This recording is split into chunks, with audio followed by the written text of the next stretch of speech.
You know, every time you send out an estimate, it's a lot like gambling.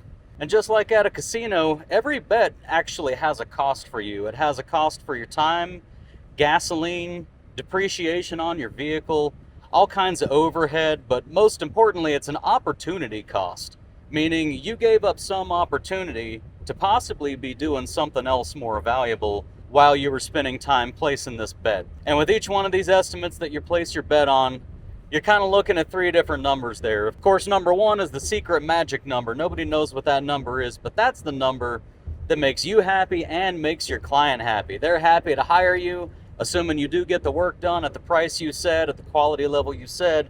It's the number where they're happy to hire you and you're happy to do the work for that number. That's the magical number that we're always looking for.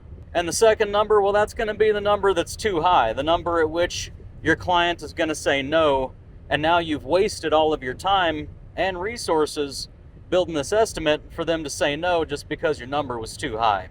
And that's a real fear. But now there's another fear that a lot of people never talk about very much, and that's the estimate that's too low. And if you ask me, that's actually where most of y'all are getting stuck at. And that number is just so low that, you know, you lowered it probably because you're kind of desperate, you really need the work, you want to keep your schedule full, or you just wanted to make them happy. But you lower your number down, and finally you find yourself at a number where if everything goes just right, you don't make much money. But what's worse is if everything goes wrong, you're not making any money, and you're actually going to lose money on this job. And that happens, I think, a lot more than we like to admit.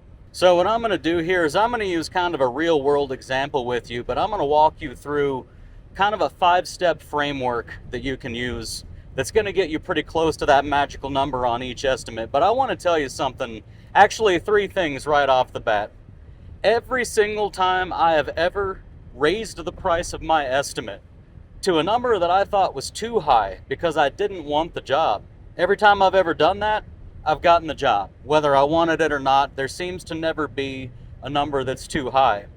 Furthermore, every time I've ever lowered a number because I felt like I had to have that job, because I felt like I was desperate to keep my schedule full, every time I've ever lowered a number, I've regretted it. Every single time. Sometimes they'll say yes, sometimes they'll say no, but you'll always regret it when you go and you lower that fair number, that number that was absolutely valid. When you go lower that number, you're going to regret it.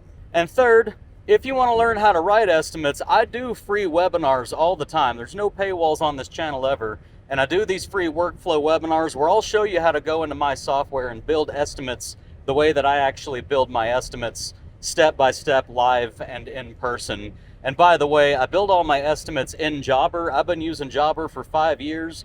Videos like this one where I get to help you learn how to do estimates, and those webinars and all of the tools I have at bulletproofhandyman.com, all of that's possible because of sponsors like Jobber. So do me a favor and check them out. Don't purchase them if they're not the right tool for you, but check them out. Give them some consideration and see if Jobber might be right for you. Get a free trial. Come to one of my free webinars. Let me show you how I build my estimates in Jobber and just see if they're the right tool for you. But we're going to dive in now and talk about how to actually come up with the numbers that you're going to use on these estimates. So our hypothetical scenario that I'm going to talk about here is actually a real world example from my house. It's an old aluminum frame sliding glass door to the backyard. The glass is broken out and I screwed a piece of paneling onto it to keep it in place. Why? Because I'm a handyman and I fix everyone's home except my own.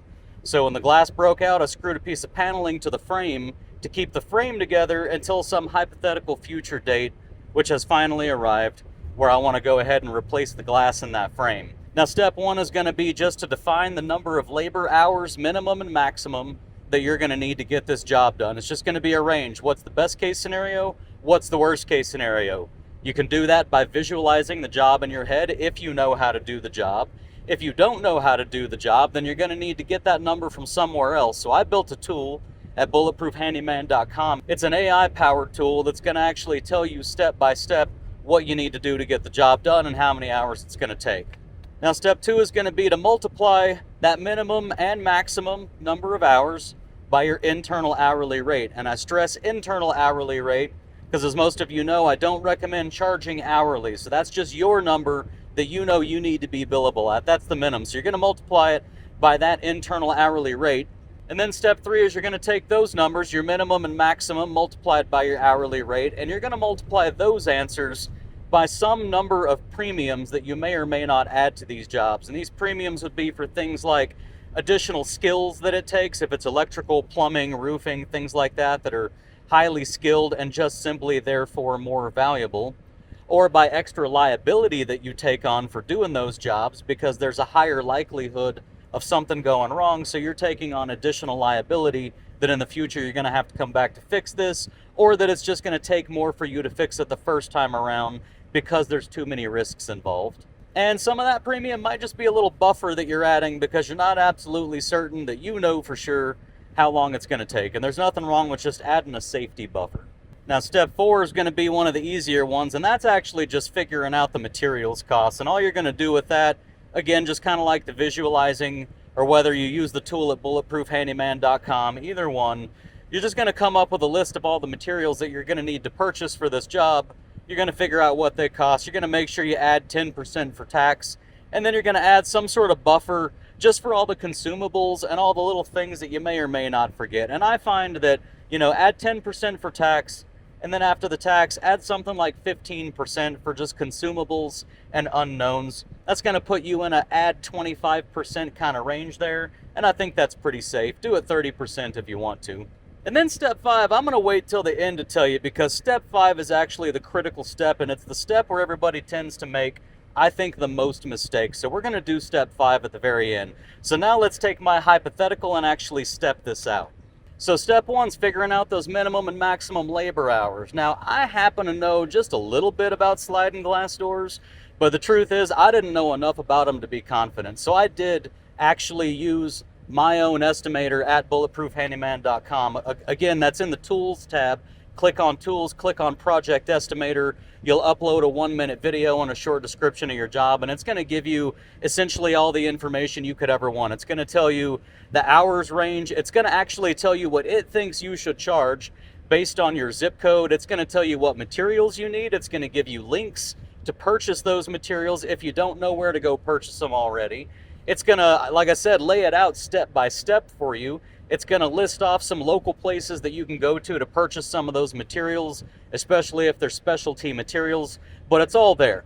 So I go to my actual tool, and it's telling me that this job's going to take anywhere between 4.5 and 9 hours, which luckily that actually does jive with what I already know. I have taken apart some of these doors, different styles, but I have taken apart some of these doors before, and I would actually agree that, yeah, including getting the glass, including the measuring, the ordering, the receiving and transporting of the glass and everything else, getting this whole job done beginning to end, that does jive with my own personal experience. So I'm going to go with that. So what we're going to do, we're going to simplify that, and we're just going to say 5 to 9 hours. So now we've got our labor hours. That's step 1. Step 2 is to multiply those labor hours by our internal hourly rate. Now, my internal hourly rate is somewhere around $102 per hour at the moment. And remember, all that rate is, if you haven't used, there's an overhead hourly rate calculator at bulletproofhandyman.com too that'll step you through figuring out what your internal hourly rate is.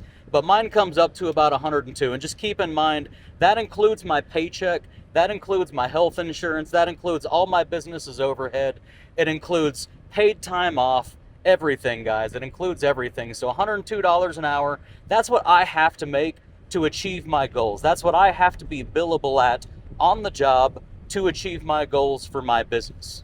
So I'm going to go ahead and simplify that one too, and I'm going to say, okay, now we're at 5 to 9 hours, and we're just going to call it $100 an hour. So now we're at $500 to $900 labor.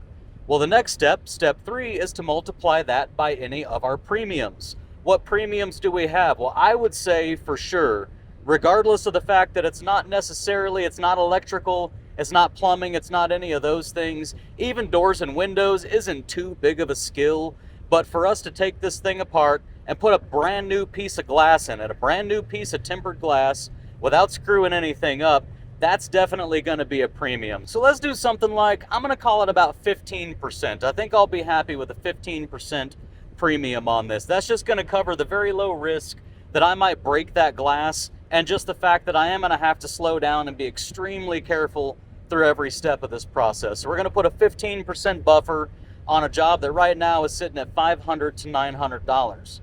Now next, step 4 is going to be the materials. We got to add up the materials. So the materials, I already know this, but my tool, my AI tool, did actually find this number for me, and I found it to be pretty accurate. I did run it a few times. It gave different numbers every time because AI will do that, but all the numbers were in the same range. And I'm going to say the range after all the different times I ran it, which, like I said, I find to be pretty comparable to real life, in fact, even a little bit high, is we're going to call it $350 for the actual glass panel. And then on top of that, we're going to need approximately $75 worth of a few other materials. So now we're at, $350 plus 75, so we're at $425. We started at $500 to $900, now plus $425. We're just going to call that $900 to $1,300 now. And don't forget about that original 15% premium we were going to put on top of the labor. So now, again, I'm just ballparking all this in my head. This is really not rocket science. Now we're looking at something more like $1,000, maybe call it $1,100 to $1,400 or $1,500. So that's not too bad, you know? So we're looking at this range. And now, step 5, this is the crucial step. This is the one that I think everybody always messes up on, is you look at this and you say, okay, so this is what I need to be charging. Now what am I actually going to charge? And you look at that number and you look at that $900 number and you go, man, I've heard of guys who will come and replace your entire sliding glass door, the whole assembly, rip the whole frame and everything out of your house and put a new one in. That can be done in a day. And I know guys who are making $200 a day and they're saying that nobody wants to even pay that. So how on earth can I come in here and justify charging $1,100 to $1,500? I just feel like I can't justify it. Now I feel like I need to lower my price. So let me tell you something. If your internal hourly rate tells you that you need to be charging $1,100 to $1,500 to fix this problem, then you need to do one of two things. You need to pick a number that's inside that range. Even if it's at the bottom of the range, that's fine, but you need to pick a number that falls inside that range, and you need to go with that number, because like I was just telling you, every time I have ever dropped the price because I felt uncomfortable in whatever particular way or was just desperate for the work, it never works out well in the end. And the truth is, if the client says no to an otherwise fair number that's based on industry standards and that's based on what it takes for you to run a profitable business that can take care of your family, if that client isn't okay with that number, it doesn't make them a bad client, but they're not the right client for you.